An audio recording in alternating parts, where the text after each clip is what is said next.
Prezident Shavkat Mirziyoyevning rafiqasi Ziroat Hoshimova Prezident Putin bilan o'pishib ko'rishishi nimani anglatadi?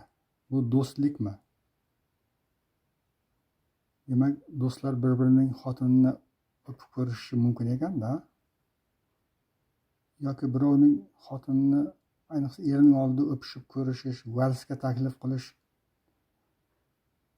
arzimas ishmikan? Yoki Qalpoq hajviy jurnalining bitta sonida aytiladiki, o'psa netar, yuvsa ketar deydi. Shunaqa arzimas narsami? Bu voqea dunyoning ko'z o'ngida bo'ldi. Mana bu Xitoyning CNBC degan kanali olib ko'rsatgan. Mana bu Prezidentimiz Mirziyoyev, mana bu rafiqasi Ziroat Hoshimova. Mana Putin ko'rishyapti Mirziyoyev bilan. Mana u chaqirdi.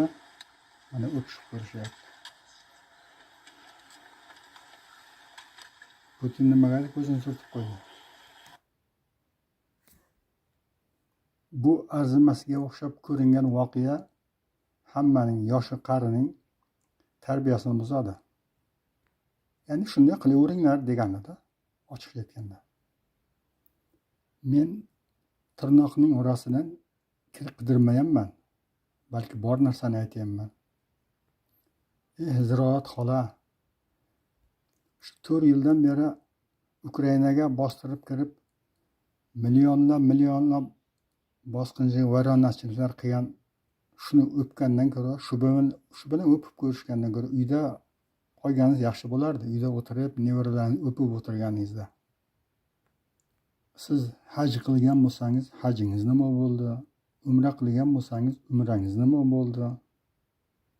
Men o'zimning kanalimda avval sizga, keyin Saida Mirziyoyeva, ya'ni qizingizga murojaat qilib, sizlar Alloh taolaning muborak joylarini ko'rib kelgansizlar. Endi ayollarga yaxshi o'rnak bo'linglar deb nimalar umidvor bo'lganmiz. Xalqni bular to'g'ri yo'lga boshlashiga sababchi bo'ladi deb umidvor bo'lganman. Ziroat xola, siz O'zbekistonning birinchi raqamli xonimisiz. Shu maqomdan, martabadan foydalanib, o'zingizning imkoniyatingizdan foydalanib, ey opalar, ey singillar deb chiqishlar qilib, mana shu vaqtgacha biz mana bunday ochiq sochiq yuravergan ekanmiz, mana bunday noto'g'ri qilgan ekanmiz. Allohdan qo'rqib mana bunday o'ranib yurish kerak ekan. Mana biz ham tavba qildik. Kecha u yoqda Makkaga borganda, Madinaga borganda o'ranib yurganmiz-ku, hozir bu yoqqa kelib tashlab yuborganmiz. Shuni tavba qildim. Allohga tavba qildim. Sizlar ham mana shu yo'ldan yuringlar desalaringiz, siz, qizingiz, shunda obro'laringiz hozirgidan qaraganda 1000 karra oshib ketadi axir. Men sizga bu gapni Alloh uchun aytyapman. Ertaga kuchingizni ko'rsatib menga bir yomonliklar qilishni o'ylab yurmang tag'in. Chunki men sizga obro'yingizga yomon gapni aytmadim, tuhmat qilmadim sizga. Allohdan haqingizga yaxshi duolar qilib umidvor bo'lyapman. Allohdan umidvor bo'lyapman, sizdan emas.